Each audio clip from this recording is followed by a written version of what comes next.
Guys, it's me again, Mr. TDC on a quick clip.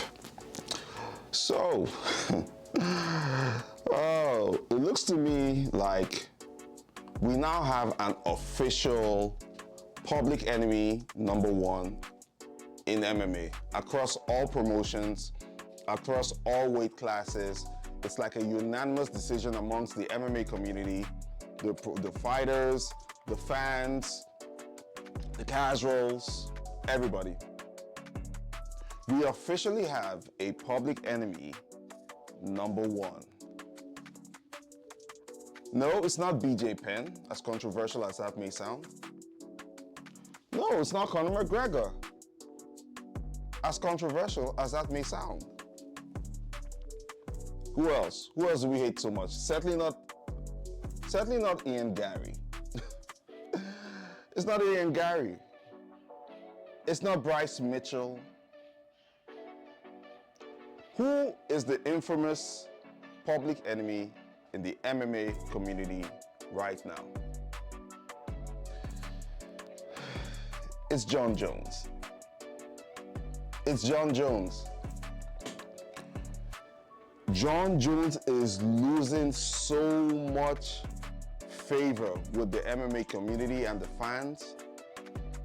And I understand when the fans are saying something or the casuals are speaking, you can say, listen, you guys are not in the octagon, you're not in the business, you don't know what you're talking about. People like me can give opinions and Jon Jones doesn't need to care about anything I say.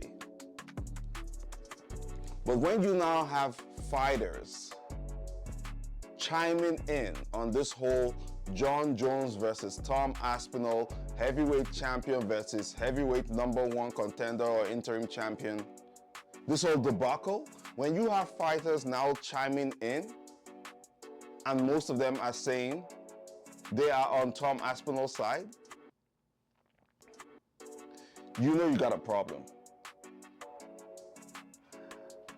Recently, Alexander Volkanovski was on a podcast.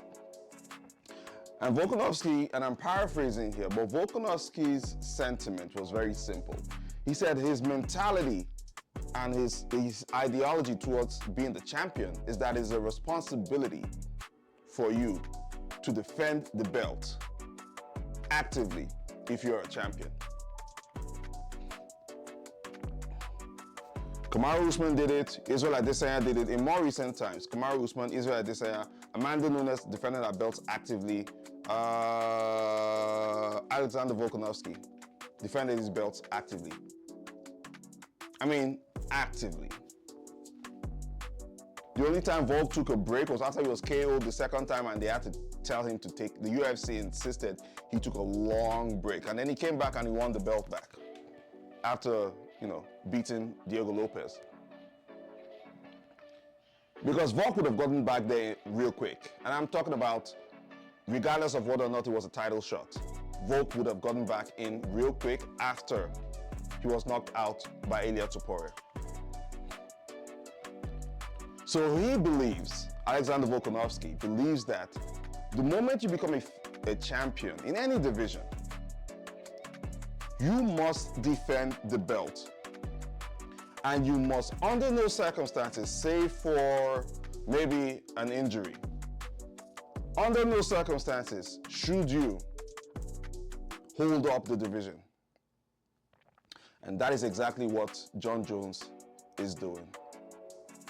But then this also goes to reflect on what I've been saying about the heavyweight division. I've been saying this for like a year now. And I can't even believe that even I said a few months ago, I made a video where I mentioned that the heavyweight division sucks, and not only does it suck, the injection of Jon Jones into the division will give it life and momentum. Boy, was I wrong. Boy, was I wrong. Because this is turning out to be a stall that is almost as long as the whole DC versus Stipe debacle. Even though they fought 3 times, it took forever. It took forever for that trilogy to wrap up. And the entire division was just out there, just wasting away. Dean Francis Ngannou was there at the time. Guys were just aging well into that division because, of course, the momentum at the top is moving at a snail's pace. I was really wrong on that one. I didn't think the heavyweight division with a John Jones injected into it would drag out this long. Granted, John Jones had an injury when he was supposed to face Stipe the first time, and that caused an extension because he had to do some surgery, he had to do rehab, get back into, the nick of things, train and heal up. Granted, good excuse. But then after he beat Stipe, God Lord Jesus, he beat Stipe and that's it. We haven't heard from John Jones. John Jones is jet setting across the world. He's over in Thailand having some fun. He's at a Dirty Boxing promotion with Mike Perry, which he owns, and good, happy for both of them. But he's everywhere else except in the octagon, standing across Tom Aspinall, who is the current interim heavyweight champion of the UFC. Tom Aspinall has tried every single tactic in the book. He's stalked, he's shit-talked, he's trolled, he's begged, almost essentially begging John Jones to take the fight. Not a word. And we've been hearing these rumors for months now that John Jones and Tom Aspinall has been agreed in principle, and but they haven't signed anything yet, and the date has not been determined just yet. But it's holding up the division. I'm sorry. That's just what you get when the UFC has turned to an entertainment company rather than a fight promotion.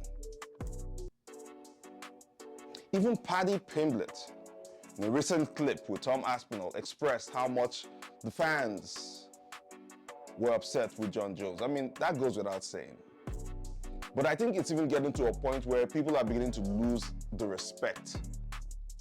John Jones is beginning to, he's losing the admiration, the respect of not just the fighters, but the fighters and the fans. That's a pretty hard thing to do if you're not Ian Gary or Bryce Mitchell. It's a pretty hard thing to do. And it's not even about taking sides. Now, let's even just look at it from a professional perspective, because I don't think Alexander Volkanovski meant that as any type of shade. He was just speaking as a fighter, as a professional, and as a champion. That's exactly what you're supposed to do. If you get the belt, you stay active. I've always, my opinion, and it's an obligation for me. Each fighter should fight 3 times, each champion, should fight at least 3 times a year. Defend the belt at least 3 times a year. At least 3 times a year. Each champion in every division, male and female. I don't see why a champion outside of an injury should hold the belt for an extended period of time, holding up an entire stack of division. It's ridiculous. It doesn't make sense. But that's just where we find ourselves today.